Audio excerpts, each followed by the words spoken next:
Olá, está no ar mais um Ver TV, um programa para quem gosta de televisão. Nós discutimos aqui toda semana o papel da televisão na sociedade brasileira e você é sempre o nosso convidado. 94% dos brasileiros têm na TV aberta a sua principal fonte de informação e entretenimento. Desses, 87% assistem TV todos os dias. São dados obtidos através de uma pesquisa nacional realizada pela Fundação Perseu Abramo sobre hábitos de mídia.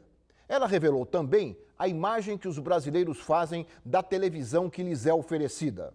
O Ver TV de hoje discute os resultados dessas pesquisas com os nossos convidados. Gustavo Venturi, professor de Sociologia da Universidade de São Paulo. Ele dirigiu o Instituto de Pesquisas Datafolha por 4 anos e orientou a pesquisa da Fundação Perseu Abramo. Raquel Moreno, que é psicóloga e coordenadora da ONG Observatório da Mulher.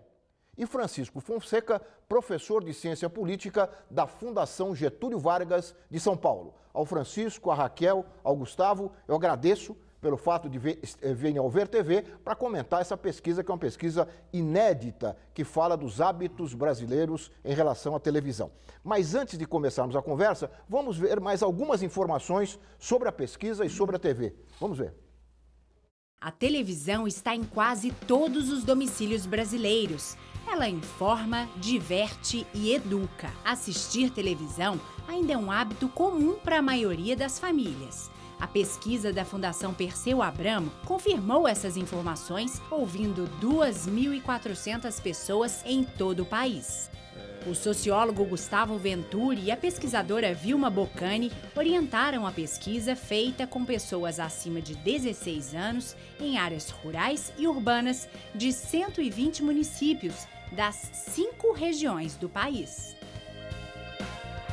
Os dados gerais obtidos pela pesquisa mostram que a TV aberta é o meio de comunicação mais utilizado pelos brasileiros, 94%. Logo depois aparece o rádio, com 79%. Seguem empatados em terceiro lugar, com 43%, os jornais e a internet. A TV paga é assistida por 37% e as revistas são lidas por 24%. O serviço de televisão no Brasil é prestado, na maior parte, por empresas privadas que recebem concessões do Estado. Mas a maioria dos brasileiros não sabe disso, como mostra a pesquisa. Mais de 60% consideram a televisão um empreendimento privado, como qualquer outro, e apenas cerca de 30% sabem que elas são concessões públicas cedidas pelo Estado para serem exploradas por empresas privadas. A pesquisa quis saber também o que os brasileiros pensam sobre o conteúdo exibido pelas emissoras de TV, com questões específicas sobre o tratamento dado aos negros, às mulheres e às crianças. Uma das conclusões foi de que 43% da população não se reconhece na programação da TV. Bom, me parece que esse é o dado que chamou mais atenção. Pelo menos ele foi bastante replicado aí na internet, 43% não se reconhecem na TV. Eu vou começar com a Raquel, depois eu quero ouvir o Gustavo sobre a questão mais geral da pesquisa, mas eu gostaria que a Raquel comentasse esta descoberta que a pesquisa fez, de que esse número de pessoas não se reconhece na TV. Olha, o movimento social tem dito faz um bocado de tempo já que, na verdade, a televisão, hoje em dia, acaba censurando o acesso à comunicação de uma maneira mais sutil. A censura acaba se dando, na verdade, através da invisibilidade seletiva, né? Algumas coisas que não interessam especificamente a quem determina qual vai ser o conteúdo do que a gente vai ver e vai deixar de ver, simplesmente não aparece e é ignorado. E quando não se consegue mais ignorar, aí aquela notícia ou aquele acontecimento acaba sendo mostrado, mas sempre junto com uma interpretação que ou criminaliza o movimento social, ou mostra de uma maneira negativa, ou ridiculariza. Enfim, de alguma maneira, este evento que não interessa a quem vai determinar o que vai e o que não vai, acaba sendo prejudicado pela interpretação que vai junto. Isso faz com que a população esteja começando a perceber. Você tem um filho bancário do teu lado que está em greve e depois você vai ver na televisão, noticia que esses vândalos dos bancários... Mas, meu Deus do céu, não pararam só o trânsito, eles estavam reivindicando alguma coisa específica, eles tinham uma situação específica a expor, né? As mulheres, os trabalhadores, os diversos segmentos acabam sendo muito maltratados. É por isso que 43% da população diz que não se reconhece na TV. Porque eu, você, ele, ela, as pessoas que eu conheço e os acontecimentos mais importantes, inclusive, para quem está em outras regiões que não São Paulo e Rio de Janeiro, acabam não sendo retratados pela televisão. Pois é, esses dados são bastante significativos, aliás, eles contradizem algumas ideias que durante tanto tempo foram disseminadas pela sociedade, de que o povo gosta do que vê, etc. São dados tão importantes que eu gostaria de ouvir do Gustavo como eles foram coletados, analisados, e para fazer uma aproximação com as pesquisas que o brasileiro está mais acostumado a acompanhar, por exemplo, as pesquisas eleitorais, né, do Datafolha, do Ibope, que dão aquelas margens de erro bastante pequenas. Essa pesquisa ela tem uma metodologia semelhante ou igual, né? Portanto, os dados são bastante concretos e fidedignos. É isso, Gustavo? Sem dúvida, a pesquisa foi elaborada com desenho amostral para representar o conjunto da população brasileira, né, dentro dos limites naturais desse tipo de estudo, de margem de erro e intervalo de confiança, mas representativa da população acima de 16 anos. Né? Cobriu áreas urbana e rural em 120 municípios, né, e, portanto, entrevistou gente de todas as classes sociais, etc., de modo a poder falar do conjunto da população. Ela foi feita em que época? Ela foi feita em abril e maio, final de abril e início de maio deste ano. Quer dizer, antes, inclusive, das manifestações de junho. O que é um dado bastante relevante, essa questão da data, porque se nós considerarmos que diferentes atores públicos, né, tiveram uma imagem desgastada pós jornadas de junho, né, é de se supor que esse resultado que mostra uma série uma faceta, né, uma visão crítica sobre os meios de comunicação, e particularmente sobre a TV, que foi captado antes das jornadas, é plausível imaginarmos que uma pesquisa agora mostraria talvez um desgaste ainda maior dessa imagem que foi captada naquele período. Né? Talvez não à toa tenhamos visto em muitas manifestações representantes da mídia serem hostilizados. Você acredita que seria um resultado ainda mais negativo? É possível, é uma hipótese, precisamos fazer outra pesquisa. Né? Será feita? Quer dizer, Eu espero que sim, eu espero que sim. Francisco, juntando as duas coisas, que você como pesquisador e analisando esse resultado, que é o resultado que mais chamou a atenção, gostaria de ouvir a sua opinião também dessa questão da representação, né? O brasileiro se vendo pouco representado na TV, segundo a pesquisa. Me parece que a pesquisa quebra um conjunto de mitos, não é?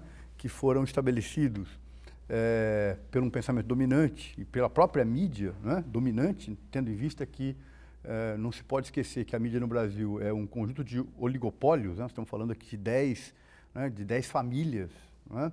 É uma espécie de oligarquia, que é um conceito político, com, né, oligopólio, que é um conceito econômico, né, a junção desses dois conceitos, e que dominam amplamente o sistema midiático brasileiro. É importante dizer que não apenas a televisão, né, mas proprietários de televisão são também proprietários de rádios, que por sua vez de portais na internet. Há uma confluência de propriedade cruzada que torna, portanto, este ambiente um ambiente que não é plural. Né? Então, me parece que quando 43% dos brasileiros, né, se dizem não representados, especificamente na televisão, está dizendo o seguinte, a televisão é loira, e o Brasil não é um país de loiros. Né? A televisão brasileira tem sotaque paulista e carioca, quando o Brasil tem N sotaques. Né? A televisão brasileira mostra uma classe média superior, as novelas, né? A trama das novelas é sempre uma trama, digamos, entre o pobre, né? Em síntese, o pobre e o rico, e o pobre vai ascender por meio de uma relação com as pessoas que são ricas, digamos assim, né? Quer dizer, o conflito não tem conflito, quando a sociedade é conflituosa. A Raquel agora há pouco se referia aos movimentos sociais. O Brasil é um país que, embora esteja havendo uma grande melhoria na distribuição de renda, ainda é um país muito desigual. Né? E nada disso, e a desigualdade implica conflito. Né? A televisão brasileira ela não expressa, de fato, né, a pluralidade cultural, racial e de opiniões no Brasil. Esse é um dado fundamental. A opinião que é diversa no Brasil, sobre os temas os mais amplos, não está presente na televisão brasileira. Eu acho que este dado quebra o mito, não é, como você mesmo se referiu há pouco, de que a televisão simplesmente expressa o vox populi, né?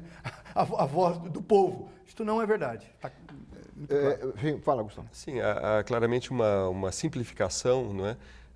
Em confundir a audiência, né, que tem a ver com essa penetração elevada do veículo, né, isso é do meio, confundir audiência com satisfação, né, com o que está sendo visto. O que a pesquisa tentou investigar, e esses dados saltam agora, quando se segmenta, sobretudo, né, como o Francisco ia dizendo, então, mulheres, negros, nordestinos, apenas uma minoria se sente tratada sempre com respeito, né, prevalece os que dizem muitas vezes com desrespeito, né, ou quase sempre com desrespeito. E, enfim, isso mostra um descompasso desse ponto de vista de representação e também uma insatisfação grande com o conteúdo. Uhum. Então, qualificar a audiência é uma coisa importante e todas as vezes que se abre um espaço para que o telespectador, ouvinte, etc., possa se manifestar, ele se manifesta de maneira crítica, né? O fato de um aparelho de TV estar ligado a uma determinada emissora, numa determinada hora, não quer dizer necessariamente que tem alguém em frente ao aparelho assistindo e aprovando o conteúdo. Pode ter um cachorro, a TV pode estar ligada simplesmente para fazer um ruído de fundo enquanto está na cozinha, enquanto está em outro lugar. Ou para adormecer a pessoa. Né? Ou para adormecer a pessoa tranquilamente também. Na verdade, quando se abre um microfone, se dá um espaço, ou se faz uma pergunta para quem efetivamente assiste, sobre o quanto aprecia, gosta, acha que é isso mesmo, ou não, ou discorda, sempre vem uma mensagem crítica com relação ao conteúdo. Eu acho que, completando isso que a Raquel colocou, demonstra como o Brasil está completamente atrasado do ponto de vista de legislação, né, do ponto de vista da chamada democratização dos meios de comunicação. Né? Quer dizer, a pesquisa, ela de fato exterioriza, né, de maneira muito significativa, muito vigorosa, né, que não há democracia.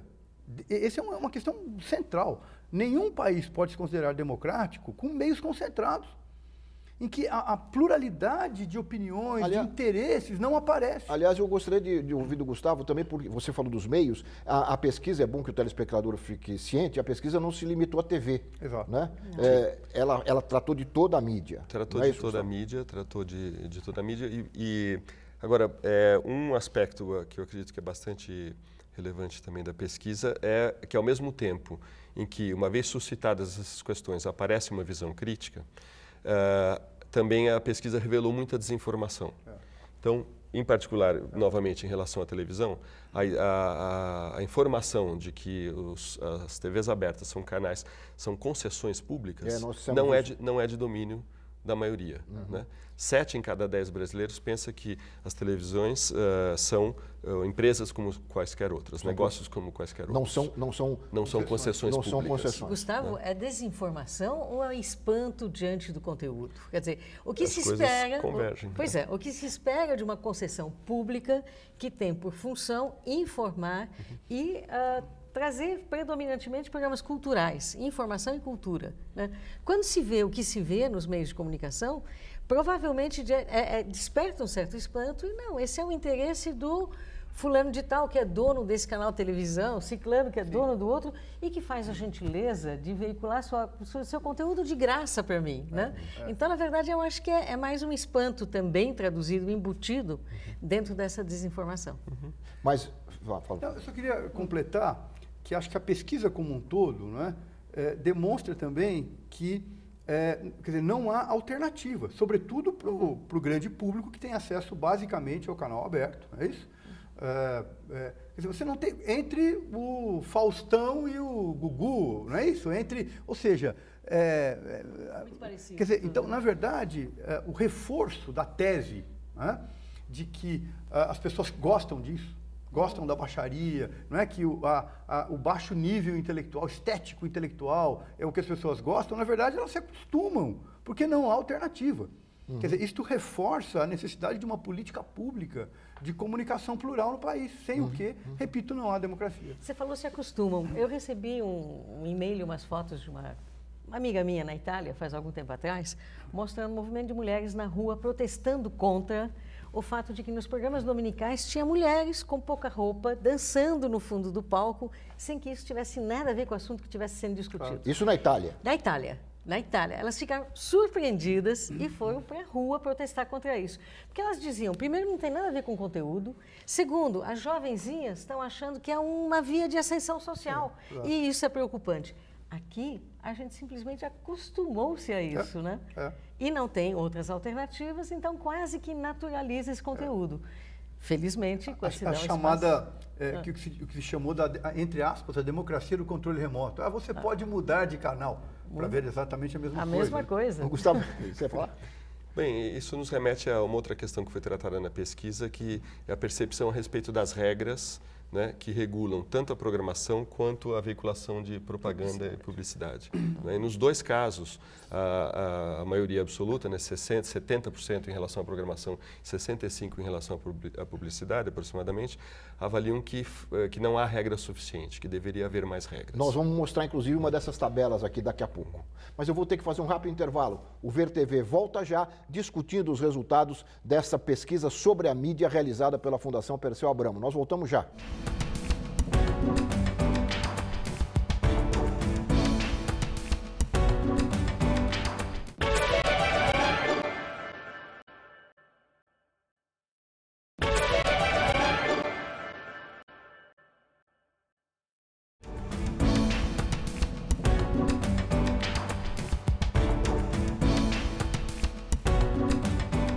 Nós estamos de volta com o Ver TV, que hoje conversa com os nossos convidados sobre a questão da identificação dos brasileiros com a programação de TV. O Ver TV contou com o apoio de várias emissoras de televisão, a TVE do Espírito Santo, a TV da Universidade Federal de Goiás, a TVE do Rio Grande do Sul e a TVE do Amazonas, para coletar, não cientificamente como fez a pesquisa, mas numa enquete de rua, para coletar opiniões de pessoas em diferentes regiões do Brasil, para saber exatamente isso. Como fez a pesquisa perguntou, se eles se sentem representados na televisão. Então vamos ouvi-los. É apresentado aquilo que interessa para as redes de TV ou para os grandes jornais. O que realmente importa para o povo é cortado. Quando mostram uma classe mais inferior, não estou dizendo que eu sou inferior, mas é sempre no lado pejorativo, não é aquele lado que valoriza. Me vejo representado em algumas situações. Alguns personagens, algumas pessoas que falam na TV, sim. Eu não me identifico, principalmente nas novelas, que elas, inclusive, dão um péssimo exemplo de tudo que a pessoa assim, não deve ser. Elas dão um péssimo exemplo. Acho que dá para se identificar sim, muitas pessoas são como nós, as histórias, essas coisas sim. As pessoas que aparecem na televisão, dependendo da emissora, é muito escolhida. Tem muito pouca gente que parece comigo. Nas novelas tem algumas pessoas que me identificam, sim. Sim, às vezes aparecem pessoas que se identificam comigo, sim. Eu creio que a televisão é um modo de expressão, mas que as pessoas se identificam muito. Qual o segmento que o senhor acha que sofre discriminação? Velho, negro, burro, tudo. Vileiro, mal vestido. Principalmente com os gays, assim, no sentido, não vamos colocar um gay na novela para não tentar ser preconceituoso, mas fazer um gay caricato, fazer um gay que solta bordão e que necessariamente não quer dizer que as pessoas sejam assim. Preconceito? Acho que sim. Sempre existe um preconceito, né? Não, eu acho que não. O que sofre mais preconceito é o social. A baixa renda das pessoas, classe, né, de mais humildes. Bom, vários desses temas, né, que foram abordados aí estão na pesquisa, né? Sim. Você tem um resuminho rápido, quer dizer, para confrontar não, mas para reforçar um pouco essa discussão em torno do preconceito a alguns segmentos da sociedade que foram aqui comentados na rua. Algumas pessoas, inclusive, acham que há uma identificação delas com o que aparece. Sim, naturalmente. Bom, nós perguntamos especificamente sobre negros em relação à frequência com que aparecem e se são tratados com respeito ou não. Perguntamos sobre mulheres nordestinos se são tratados com respeito. né? E nos 3 casos, é sempre minoritária a parcela que diz que são sempre tratados com respeito. Né? Prevalece às vezes com respeito, às vezes não, e uma parcela terceira que diz sempre com desrespeito. Né? E no caso dos negros, na média, 51% na média de toda a amostra, né, representativa do conjunto da população, diz que eles não são mostrados em quantidade adequada, né? E entre os que se classificaram como sendo da cor preta, essa taxa sobe ainda mais, chega a 56%. Né? Então temos um problema aí de invisibilidade e outro problema da qualidade do tratamento que é dado, como alguns depoentes aí manifestaram. Né? Raquel. Na verdade, o que eu acho é o seguinte: a TV e a mídia, de um modo geral, são educadoras informais extremamente poderosas, né? São sutis, são cheias de, enfim, de técnicas e imagens e processos e tentam capturar o que seria o ideal, né? O ideal projetivo, como eu gostaria de ser, né? Para colocar aquilo como uma norma, como uma maneira de como as pessoas devem ser, né? Então elas capturam o que se quer para dizer, olha, veja você, põe aqui para dentro e é assim que eu quero ser quando eu crescer.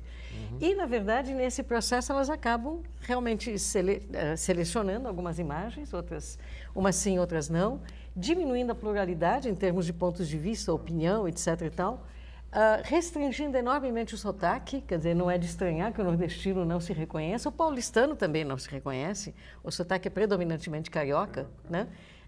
E este é o sotaque chique, esse é o sotaque moderno, é assim que a gente tem que parecer. Em alguns casos, em muitos casos, eles acabam sendo bem-sucedidos, eles repetem, inclusive, estereótipos e, portanto, fortalecem esses estereótipos na cultura. Mas, diante do papel e da importância deste papel que eles desempenham, na verdade, os meios de comunicação deveriam, e poderiam e deveriam, se posicionar no sentido de superação dos preconceitos, de mostrar a diversidade, de trabalhar mais pela inclusão, porque isso, sim, seria um serviço para a sociedade e não aquilo que está sendo feito. Né? Fala.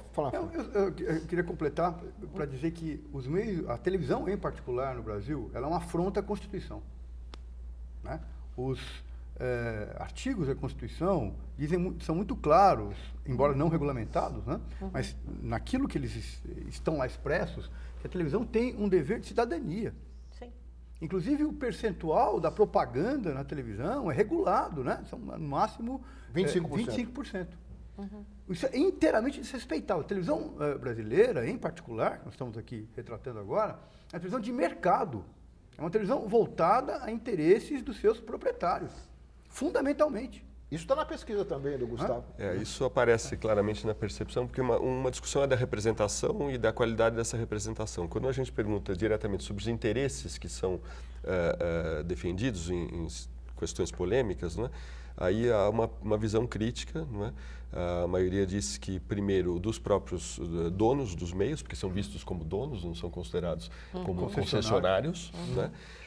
Em segundo lugar, os que detêm o poder econômico. E em terceiro, embora numa taxa menor, dos políticos em geral. E por último, dos 4 setores sugeridos, aparece a maioria da população, o conjunto da população. Eu queria aproveitar, já que vocês tocaram na questão do negro, do nordestino, mostrar uma tabela. Nós até agora mostramos na abertura do programa algumas, mostrar uma referente aos negros e nordestinos. Vamos ver essa tabela. A TV mostra a população negra.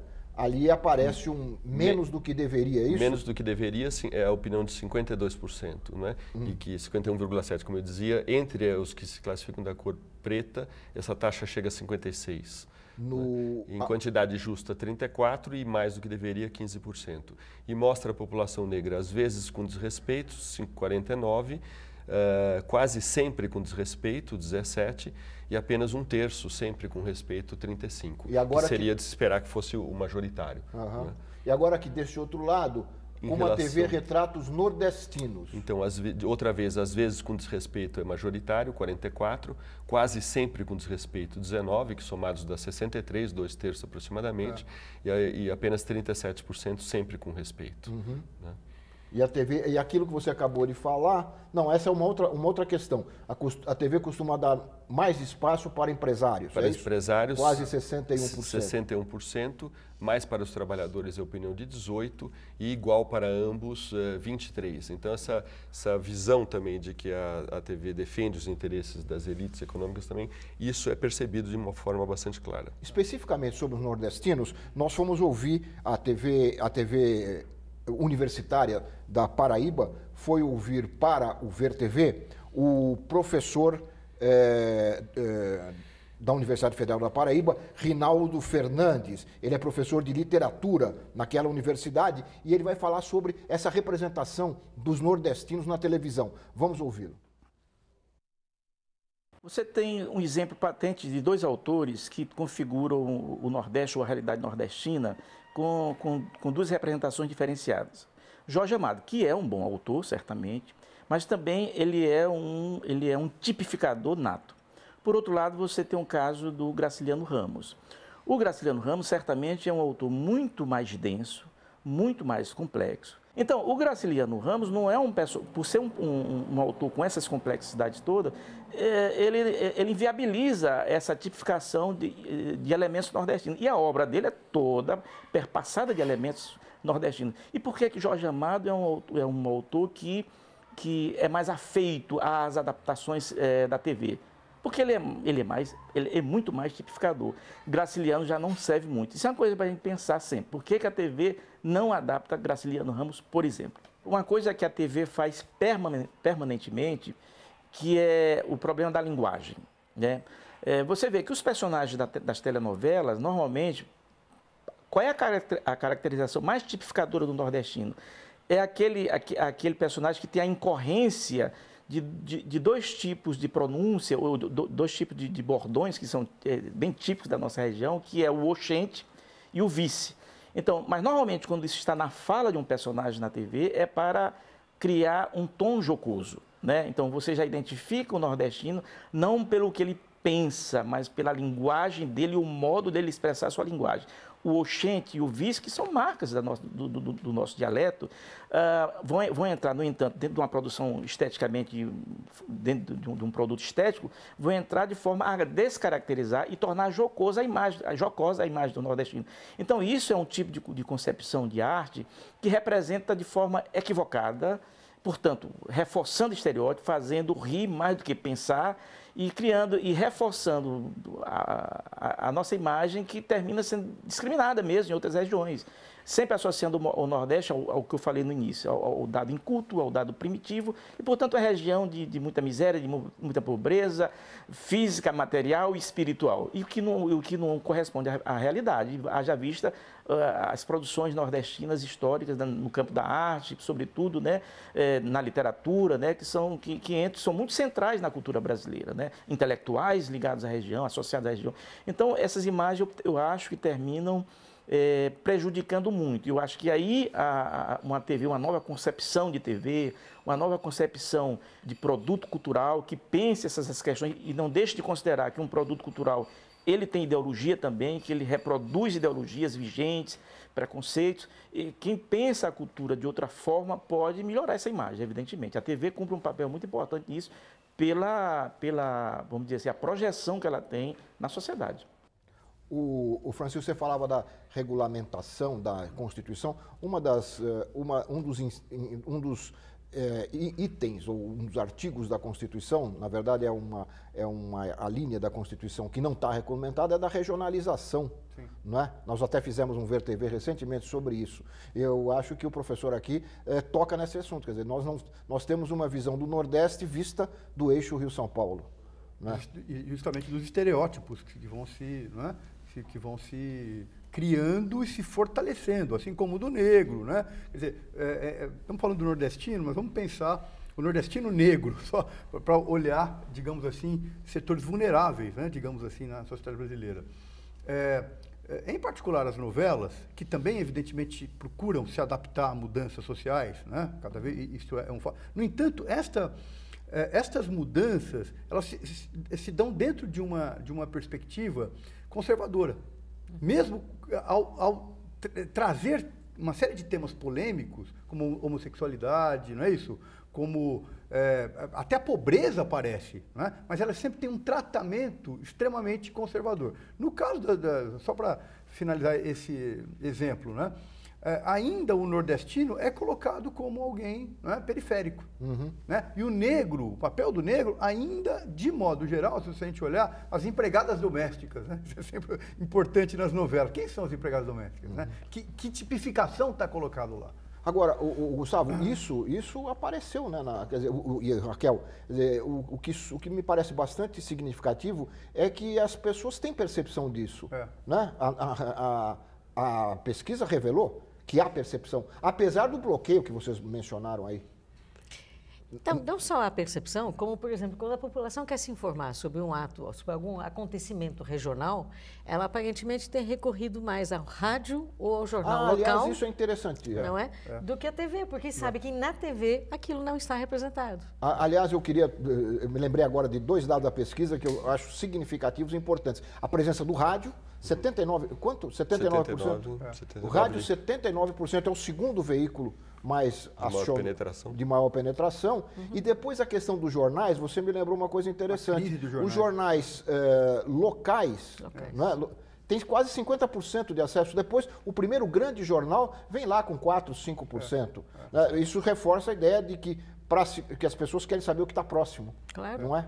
Claro. Querem saber o que está próximo e vinculando a isso que o Francisco dizia, porque alguns dirão, bom, mas aparecem tantas imagens da população, diversificadas, etc. Como que a diversidade não está representada? Como que as pessoas dizem que muitas que não se reconhecem? Porque a questão central não está nessa diversidade aparente de imagens, mas na ótica, na perspectiva com que elas são vistas e mostradas. Enquadramento. Vamos no enquadramento. Vamos pensar no que seria uma radicalização da democratização do acesso aos meios. Né? Seria multiplicar N vezes a possibilidade de gerar imagens, de veiculá-las, etc., etc., como de alguma forma, né, a internet vem de maneira ainda muito desigual, né, mas abrindo um pouco esse horizonte de possibilidades. Então, esse olhar, né, a maneira em que essa diversidade toda brasileira é muito rica, que todos reconhecem que existe, apareceria certamente de outra forma, não só numa diversidade de imagens, uma diversidade aparente de imagens, Gustavo, mas com outro olhar, com outras preocupaçções, com outros interesses, não é? Com uma outra leitura da própria realidade e de como se dão as relações sociais. Isso é que é muito monolítico e com uma narrativa, como, entre outras coisas, como o Francisco dizia, sem conflitos de classe, quando a gente vê toda a gravidade, né, da desigualdade social no país, enfim. Raquel, eu garanto a sua palavra. Tudo bem. Logo depois de mais um intervalinho, o VerTV volta já conversando aqui sobre os resultados dessa pesquisa a respeito do papel da mídia e da relação da mídia com a sociedade. Nós voltamos já.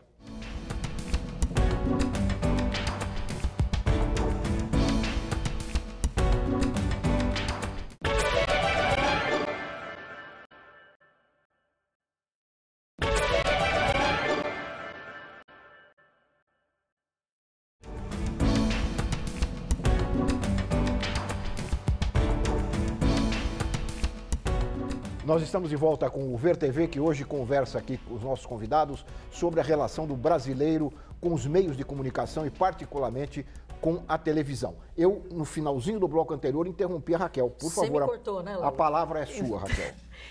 Então, eu queria falar, porque a gente falou um pouquinho da invisibilidade dos negros, da subrepresentação dos negros, um pouco dos nordestinos, e as mulheres costumam reclamar muito também.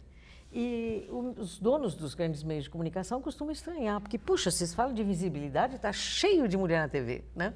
Acontece que as demandas mais atuais das mulheres, o estilo de vida, o tipo de vida, os problemas hoje colocados pela vivência das mulheres não estão sendo retratados. A questão de uma sexualidade mais livre e quais são as consequências, como é que a gente faz, a questão delas estarem mais no mercado de trabalho e o que é que está faltando em termos de serviços que possa permitir um nivelamento maior, enfim, em termos de ganhos de preocupação, de trabalho.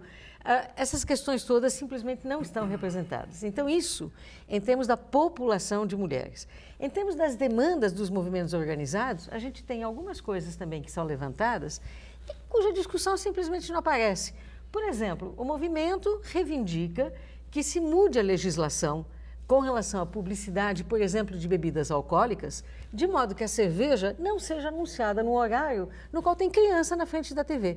E sempre houve uma resistência muito grande. Tem a bancada que de alguma maneira vota contra esse projeto e tem os meios de comunicação que não discutem. E de repente a pesquisa até perguntou a respeito. Ô, Raquel, pois é, vamos mostrar, aproveitando que você toca nisso, vamos mostrar a tabela referente à publicidade de bebidas alcoólicas. Gustavo, você que é o responsável. E a questão era, tratando-se de publicidade e propaganda de bebidas alcoólicas, como cervejas ou outras, quais das seguintes frases se aproxima mais do que você pensa a respeito, né? E prevaleceu um nível de controle que hoje não existe, né? A propaganda de bebidas alcoólicas deveria ser totalmente proibida da TV, a opinião de quase metade da população, 44%. Totalmente proibida. Totalmente proibida. E outros 44% que deveria haver propaganda apenas em horários noturnos e de madrugada, né? De uma maneira muito mais restrita, mais rígida. Apenas 10% acho que a propaganda de bebidas devia ser liberada e passar a qualquer hora. O que dá, no caso, um total de 88 que querem algum tipo de restrição. Ou total ou parcial. Através dos horários, né, de veiculação. E um outro dado relacionado a isso que a Raquel mencionou, sobre as crianças, que a pesquisa também abordou, né, prevalece a opinião de que a programação mais deseduca do que educa. Uma parcela terceira acha que é indiferente, que não nem educa nem deseduca, mas é maior a parcela dos que acham que deseduca as crianças do que os que avaliam que educa. Então, sobre regulação, já que nós entramos nesse assunto agora da regulação, nós ouvimos em Belo Horizonte, a Rede Minas de televisão foi ouvir para o VerTV o jornalista e educador Cláudio Magalhães. Ele é do Conselho Consultivo, já foi presidente da Associação Brasileira de Televisão Universitária. Ele fala dessa questão da regulação. Vamos ouvir. Eu tenho uma opinião muito vacilante em relação a esse controle da programação. Por um lado, eu acho que você precisa ter algum tipo de controle no sentido de fazer uma programação que possa atingir o maior número de pessoas, mas sem um aspecto da censura. Por outro lado, eu fico muito preocupado com essa ideia do controle também como algo que vamos utilizar como uma desculpa para poder dirimir questões que são questões sociais e culturais. Então, eu não tenho uma opinião formada, mas a princípio eu acho que nós não temos que ter esse controle social no sentido governamental em cima dos conteúdos. Eu acho que nós temos que ter muito mais um controle político do uso dessas emissoras e da sua programação do que do controle do conteúdo. Eu prefiro preocupar muito mais com a gestão desses canais, afinal de contas eles estão sendo utilizados de que maneira política, né, do que a sua programação. Eu acho que a programação é uma responsabilidade dos pais. Os pais é que devem saber o que o seu filho está assistindo, se aquilo ali é bom para o que ele considera como uma questão de valor importante, se ele acredita que aquilo ali faz parte da sua família. Da mesma maneira que nós não podemos controlar exatamente como vai ter, o que vai entrar no ar, mas pelo menos que a gente possa saber o que vai entrar na sua casa. O Gustavo, a pesquisa fez uma pergunta sobre o controle, sobre a forma de controle, isso que deixa o Cláudio vacilante, como ele me disse. Eu acho que, se pudermos mostrar o dado aqui, eu acredito que o Cláudio confundiu uma questão que é a seguinte, quando ele fala em controle social como equivalente a controle governamental, né? Nós fizemos uma questão que justamente distinguia essas três formas, uma autogestão, autocontrole, né, que é o máximo que temos hoje, a questão do controle governamental, do que seria um controle governamental, e de um controle social através de um conselho ou algo semelhante. E prevalece a opinião da maioria da população que sim deve haver algum tipo de controle e que seria um controle de tipo social. Né? E que isso, evidentemente, é uma alternativa diferente de um controle governamental, que aí sim poderia se aproximar da preocupação dele a respeito de censura, né? Que naturalmente é legítima essa preocupação. Né? Fala, claro, por favor. Um comentário em cima desta entrevista, que há uma grande confusão, além do que o Gustavo já se referiu, na verdade, quanto à ideia de censura. Porque, na verdade, grosso modo, poderíamos dizer que existem dois tipos de censura. Tem uma censura do Estado e tem uma censura do capital.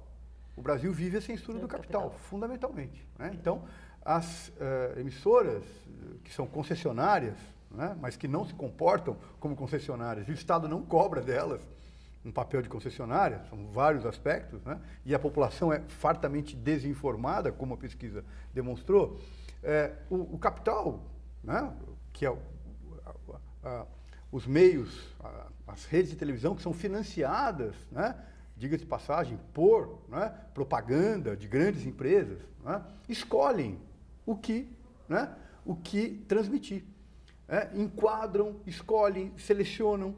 Quer dizer, para quem tem filho pequeno, assistir televisão é algo que você precisa estar, como diria o Rousseau, né, um sensor rousseauista, você tem que estar presente, porque realmente é algo impressionante. Às 8 horas da noite, você tem cenas completamente inapropriadas. E não se trata de nenhum moralismo de ordem nenhuma. Se trata de, absolutamente, não é a faixa etária em que se pode ter acesso a determinados tipos de cenas, tá certo? Como a própria bebida alcoólica. E quando é que os pais estão juntos, se pai e mãe trabalham? Exatamente. Eu me debrucei um pouquinho sobre a legislação de alguns países, na verdade 12 países e mais a comunidade europeia, que tem uma regulamentação e um controle social da imagem da mulher nos meios de comunicação, né? E todas essas legislações, todos esses países são democracias absolutamente estabelecidas, começam dizendo, está garantida a liberdade de expressão. Exato. Né? Que é o temor dele, né? De que isso seja censura. Não, está garantida a liberdade de expressão. Agora, este direito não pode ser exercido em detrimento de todos os demais direitos humanos. Exatamente. Que é o direito a respeito, o direito à pluralidade, o direito à visibilidade, o direito ao acesso à mídia, o direito à comunicação, enfim, esses direitos todos. A infância, a proteção da infância, que é uma coisa que a gente tem que fazer, tem que fazer acontecer. Então, na verdade, eu acho que o temor dele é uma simplificação do significado do que a população e do que o movimento social entende por controle social. Nossa, fala. E que é uma questão com a qual uma simplificação com a qual a própria mídia contribui, né? Porque toda vez que se fala em controle social, que é tido com toda a naturalidade numa série de democracias mais consolidadas do que a nossa, isso é logo taxado de tentativa de censura, né? O pressuposto de que os pais possam escolher, né, a tal da democracia do controle remoto, supõe que tivéssemos uma diversidade, a qualidade, né, uma produção muito mais plural, né, do que de fato existe. Então, esses temas têm que ser debatidos. Eu diria, lá apenas para, talvez, nosso programa, imagino, esteja acabando, que talvez uma das virtudes maiores da pesquisa não seja tanto os achados dela, mas o que estava no objetivo primeiro, que foi colocar a própria mídia como objeto de reflexão, de investigação, e etc. Porque a mídia hoje, né, no seu conjunto dos meios de comunicação, evidentemente é um ator importante, né, no jogo político, econômico e social, né, na formação de gostos, de opiniões e de vontades. E ela tem parte, ela tem partido, ela toma lados, né, ela assume posições, embora prefira dizer que não, né, e ela não gosta de ser ela mesma investigada, discutida e tratada. Como foi pela pesquisa. Tem mais uma tabela, Gustavo, eu gostaria de sobre regulação. Vamos ver essa tabela, eu queria que vocês, inclusive, comentassem, que é justamente as regras de publicidade e propaganda e quem deve. Foi aquilo que nós acabamos de falar. Quem deve definir as regras? Perfeito. No anterior nós tínhamos, se deve haver mais regras para a programação, 71% acho que sim. Esta nos mostra mais regras para publicidade e propaganda, 66% são favoráveis. Quem deve definir regras para a programação e para a publicidade? Esse é um ponto-chave, né? Se é governo, se é a sociedade. E aí foram dadas 3 alternativas e prevaleceu com 46% na primeira resposta um órgão ou conselho que represente a sociedade. No entanto, temos 19%, quase um quinto da população, que talvez pela própria simplificação do debate e vendo-se diante de uma programação tão complicada e que deseduca seus filhos, que apela até para uma vertente autoritária, que acho que não, é o governo que tem que exercer né, uma espécie de censura. E aí é o perigo da censura. É o perigo da censura e o perigo da simplificação do debate. É preciso que isso amadureça na sociedade para que se caminhe para que aquela opção, um órgão ou conselho que representa a sociedade, seja prevalecente, como acontece em outras democracias. Né? E nada proibido antecipadamente. Né? Isso. E a terceira opção era aquela de uma autorregulação, que é o que temos hoje, mas que é visto claramente como insatisfatória ou, como disse o Francisco, a censura do capital, que é a opinião de 31%. Uhum. Olha, nós ouvimos também, o VerTV ouviu a jornalista Rita Freire, que é do Conselho Curador da EBC e editora e gestora da Ciranda Internacional de Comunicação Compartilhada. Vamos ouvir a opinião dela e depois a gente caminha aí para as considerações finais, já que nós estamos chegando ao fim do nosso programa. Vamos ouvir a Rita. No Brasil, nós temos uma discussão ainda muito incipiente, né, do ponto de vista da população, da sociedade, e muito restrita também, quer dizer, você tem mecanismos, você tem a vontade da sociedade de ter uma mídia mais diversificada, de poder influenciar mais, de poder intervir, mas você não tem esse debate acontecendo porque o debate é controlado por mídias que são controladas por muito pouca gente, né? Essa regulação e esse controle social não tem nada a ver com censura. Ao contrário, tem a ver com dar voz àqueles que não têm voz, né? Tem a ver com coibir abusos. Você tem que ter regras para coibir abusos. Na sociedade você tem que ter essas regras. Na mídia também. E hoje, na sociedade, estamos brigando para que essas regras existam e na mídia não se quer que isso chegue. Controle social da mídia, que é uma palavra que assusta, na verdade, significa refletir a vontade da sociedade nas regras da comunicação. Muito bem. E para finalizar, uma palavrinha de cada um sobre as perspectivas.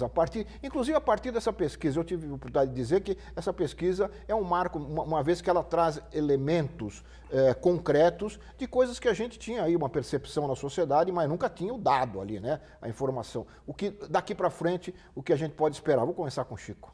Bom, antes de tudo, parabenizar a Fundação Perseu Abramo, aqui na figura do Gustavo, né, por uma iniciativa que é fundamental e que se espera que dê sequência, né, em outras, porque, de fato, como eu havia iniciado, ao iniciar, né, havia me referido à ideia de se quebrar mitos, né, uma série de mitos que a grande imprensa, que o pensamento liberal, né, enfim, que um pensamento conservador, né, vem reiterando a respeito dos meios de comunicação, de que a comunicação ela é uma expressão da vontade das pessoas. Isso não é verdade. Né? Acho que esse é o mito talvez mais interessante para a gente refletir. Em segundo lugar, o conjunto da pesquisa, que é muito interessante, vale a pena ser divulgado realmente, né, de maneira massiva, nos mostra que o Brasil tem uma tarefa absolutamente urgente. Quer dizer, não é possível um país que quer ser democrático manter, né, um sistema comunicacional que foi montado na ditadura, né, que, como a Raquel, ao se referir a países que são democracias capitalistas consolidadas, na França, no Canadá, que tem uma legislação infinitamente, né, mais sofisticada. Então, não é possível permanecer com esta agenda engavetada no gabinete do ministro Paulo Bernardo e com a presidente Dilma fazendo vistas grossas. Eu acho que a pesquisa, mais uma vez, chamou atenção e estão de parabéns por isso. Raquel, para concluir rapidinho. Eu acho que, na verdade, a pesquisa, os dados que ela traz, vieram reforçar as demandas do movimento social. Eu acho que elas precisariam ser conhecidas, lida, carinhosamente respondida pelas nossas autoridades. E a grande mídia, quer dizer, ela tem sido divulgada na mídia alternativa, mas a grande mídia fez um silêncio ensurdecedor a respeito. Onde é que está o respeito, né, ao telespectador, ao ouvinte, ao leitor? Estaria justamente na divulgação desse resultado e na modificação da realidade de modo a torná-lo compatível com o que a população pede. Muito bem. Gustavo, e o futuro aí? Vocês ficaram satisfeitos com a pesquisa? Bom, qual é a autoavaliação? A autoavaliação, sempre quando a gente termina uma pesquisa e começa a debatê-la, a gente percebe aquilo que não foi perguntado, que poderia ter sido perguntado, né? Algumas questões que foram feitas de uma maneira que poderiam ser feitas de outra. Então, como todo levantamento, ele é passível de crítica e o que se espera é que ela seja apropriada criticamente, né? Mas que ela seja, de fato, objeto de discussão. Né? Gostaria muito também de ver a grande mídia, ainda que para criticá-la, né, debatendo-se, né? Porque é disso que se trata e esse era o propósito original, que eu acredito que daria aí sim uma grande contribuição, como os próprios meios gostam de se arvorar, como democráticos, como pluralistas, etc., como patrocinadores da democracia brasileira.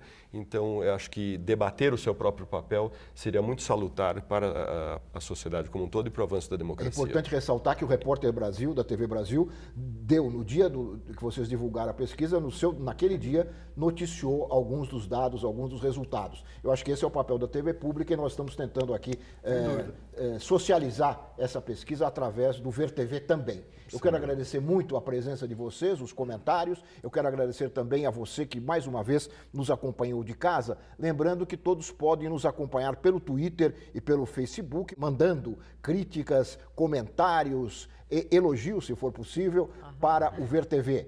Eu lembro que o Ver TV é um programa para quem gosta de televisão. Nós voltamos na semana que vem. Até lá!